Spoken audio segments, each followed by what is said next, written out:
A role that you've had for 20 years is now changed. Maybe that's a divorce, maybe the kids are leaving, maybe you're coming out for the first time in your life, experiencing your sexuality differently. And so why does doing the right thing feel like you're losing yourself? And today we're going to talk about exactly that, why it's happening, and how it relates to your nervous system.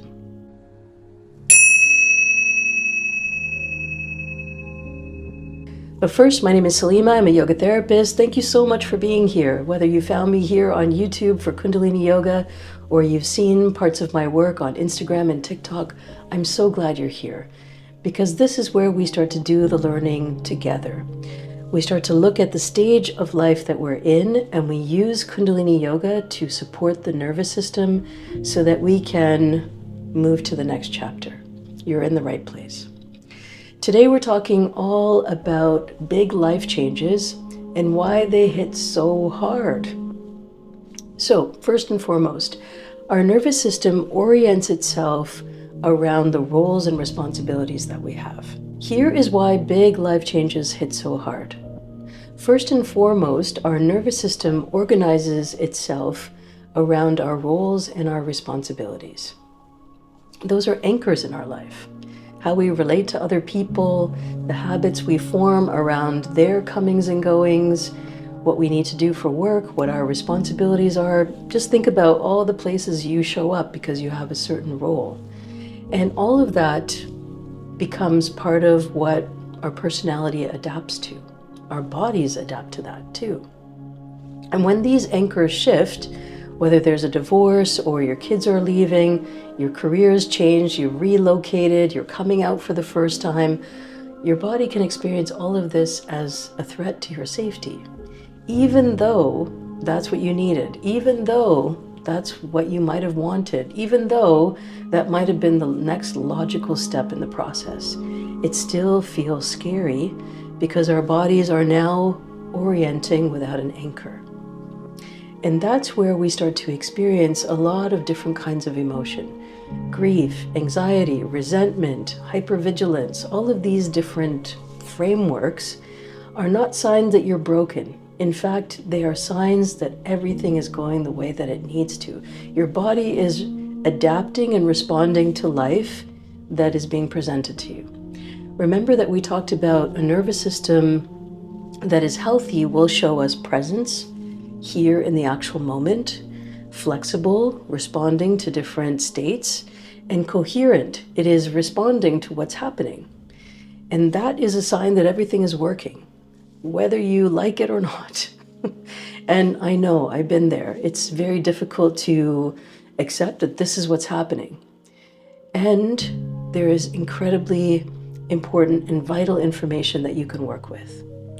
Something about the situation doesn't feel safe. And so we now get on with the task of figuring out what safety looks like, where we can show up in a way that we are accepted and seen. And when we do this, we actually take away the shame by naming a situation, by claiming it. Yes, this is mine. I offer this situation my unconditional acceptance. Then we take down the shame, we take down the blame, and we can start to deal with life as it's showing up. Now, part of all of this is grief, and nobody is going to give you permission to do that. And here's why it matters so much that you allow yourself to feel everything. You can grieve a role even though you know it's time for it to change. Your body is going to hold that even though your mind has already decided what the right thing is. Your mind knows this is the next logical place. Accepted, game over, let's go, let's move on.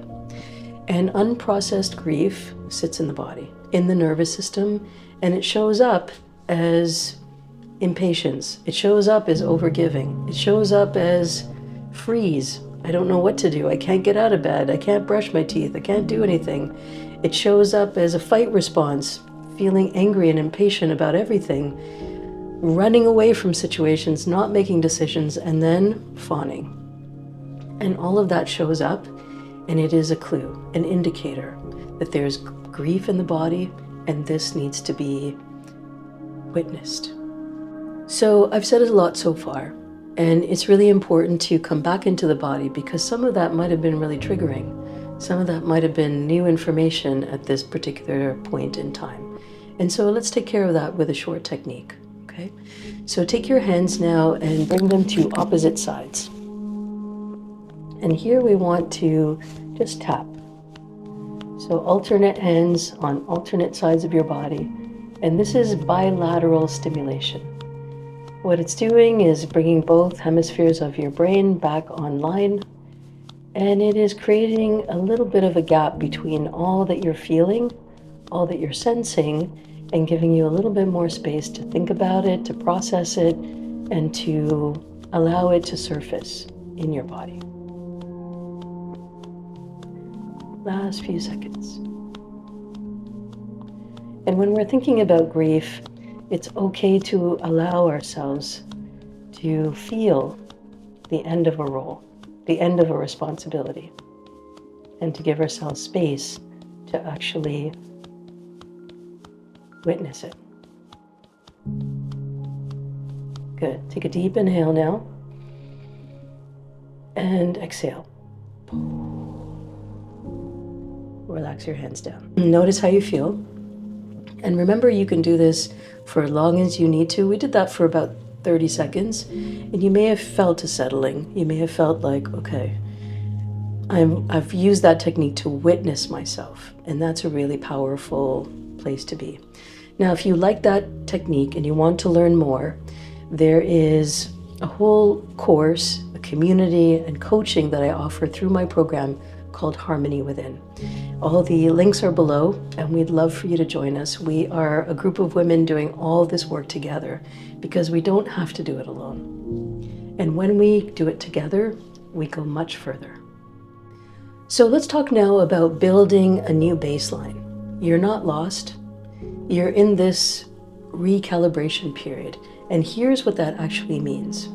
It's not about starting over. It's finding new anchors, new rituals, new relationships, new daily practices that become your new way of orienting to the space around you and to your inner compass. And you don't even have to know who you're becoming right now. Your job is to get to know that part of you. The part of you that may have been on hold while you were raising kids. The part of you that might have been on hold while you were supporting someone else's career. Or maybe you were so busy having your career that you forgot to think about your body or your future. And this is your time now. And this is also where working with your body becomes a lifeline. Because in order to have a new experience, we actually have to take a look at what the patterns and habits have already been and start to loosen that structure so that we can build something new. And this is what I've been referring to as nervous system reset, and also a way of creating more resources for us to call on when times get tight, when things start to shift or move apart. And that is what is being asked of you now. And I think the question over and over again from life is, can you be true to yourself? How can you be true to yourself?